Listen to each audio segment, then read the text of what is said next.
From the Voice of America in Washington, Communications World with Dr. Kim Andrew Elliott. This deluxe half-hour version of Communications World is distributed via satellite and the Internet by World Radio Network, London.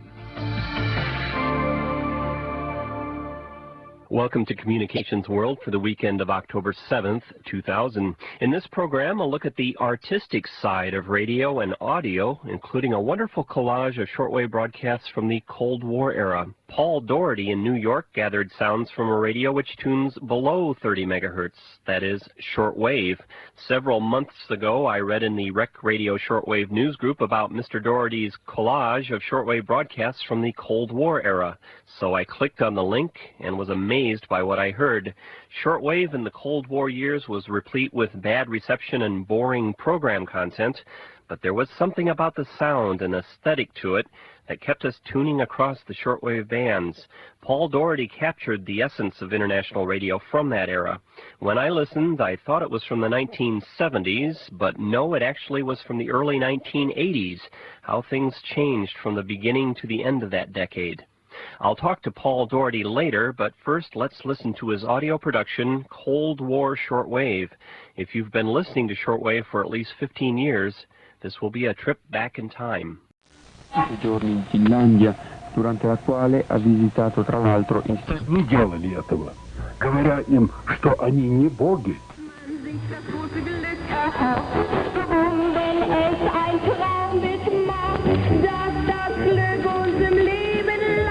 A song in which they criticize the sort of people who just hang around doing nothing. Dougherty now wish you good reception and pleasant listening. Mit Maul, ein Fluss wird raus, Reh, ein Tier im grünen Tanz. Further report for Spotlight on Modern Life. Natasha, let's go to that section over there where they sell records.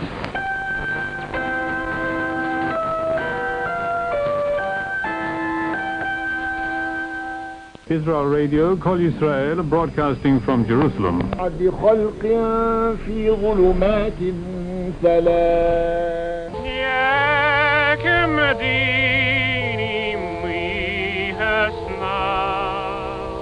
We are not pro-American because we are all in love with the blue eyes of the American. Isaac Ayeti of Ipetumodo in Nigeria would like to send 3 lots of birthday greetings.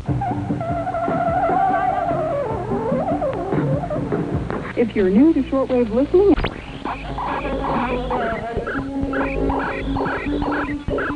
les banquiers des pays de l'Est et les banquiers des pays de l'Ouest. The death of a great leader of the Albanian people greatly grieves us all. 60 bis 70.000, da wo war wohl der Wunsch der Vater des Gedankens. Aber wie soll man das letzte Tor? Finally, you can join me for this week's DX Chat, a program for radio hobbyists and shortwave listeners. I'm Ladislav, your DJ, and here's the very first tune.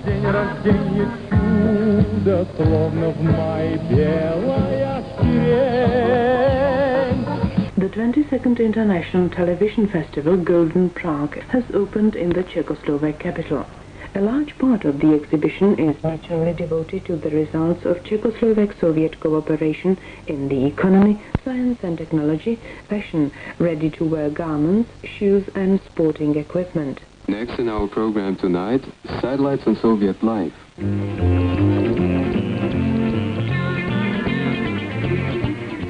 The Soviet Ilyushin 86 Airbus has begun regular flights to Sukhumi. The aircraft is reliable and comfortable.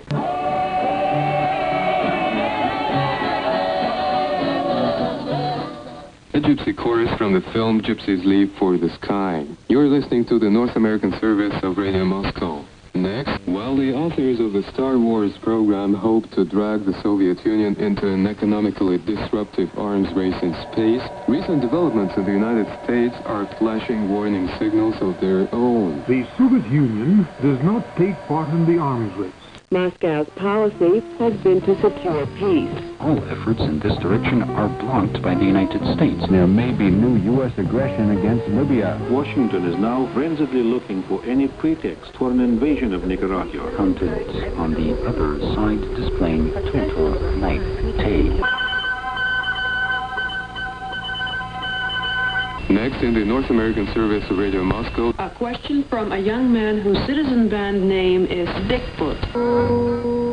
It would be good to have listeners participate more, because a close relation between radio stations and listeners is of vital importance. Those were excerpts from the letters of winners of our Listener for the Month of May contest. Who will be our next winners? Only time will tell. And you couldn't do better than write us that letter. And now, a piece based on a number of songs that have been heard in Walt Disney films starring Mickey Mouse. Mickey's Revenge.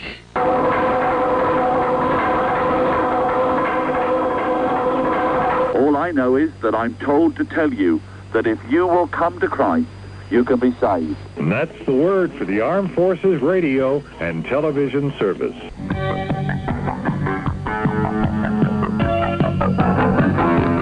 St. Ursula, it's our patron saint. She was a British queen, by the way, who was unfortunately killed with 11,000 virgins in the 4th century in Cologne.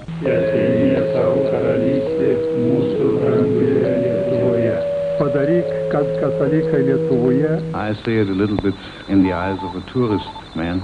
These churches, they have big treasures. And so we come to the end of our English language transmission from the Voice of Turkey. This broadcast can be heard every day between 20 and 2050 hours Greenwich Mean Time on 7215 kHz.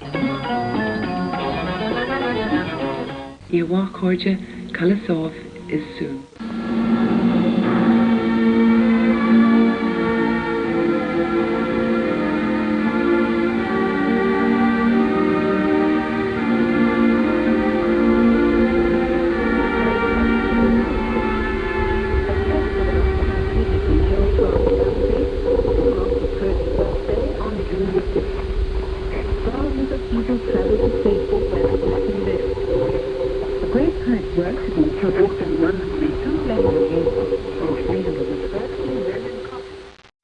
Paul Dougherty's Cold War Shortwave. I called Paul in New York and asked him if the collage was made from tapes he recorded especially for this production, or if he just happened to have the recordings sitting around. In a roundabout way, I made the recordings for that project. I guess I have a history of being a media archivist, a media artist, and it's routine for me to collect sound recordings, video recordings, off-air recordings. I've been a videotape editor my entire professional life. And so whenever I save things, odds are it's all going towards a project. So in a vague kind of way, yes, I made those recordings towards a future project. Have you been a shortwave listener then, and are you still shortwave listening? Less so now. I suppose like a lot of people with the advent of the personal computer and using the personal computer for media projects and the internet and the online world, I found my plate was pretty full. I'm not saying one replaces the other, but just keeping up with all things internet and desktop video and so on, it gave me a pretty full plate. And also shortwave reception is not so great in New York City. So, for example, those recordings were generally made out in the country or when I was traveling in Europe. So I was a shortwave listener throughout the 80s, but in the late 80s, you know, I started to get involved in the online BBS world and so on. Are you an artist full-time? No, I'm very much a professional video editor full-time. I have a history of doing quote-unquote art projects my entire adult life. I got started in video, working with video artists at Syracuse University that had a well-known visiting artist program in the 70s, and worked with most of your better-known video artists there. And that sort of put me in the video art orbit. And I guess starting in 1975 through the present, I haven't done a lot of new work lately, but I have on my website, tvnook.com, my catalog of work, which is about 10 different independently produced, quote-unquote, video art pieces, along with that shortwave collage. I think the most poignant moment from that shortwave montage was the very end, where I could hear the BBC 3-note interval signal mixing with what sounded like Radio Moscow. talking about press freedom.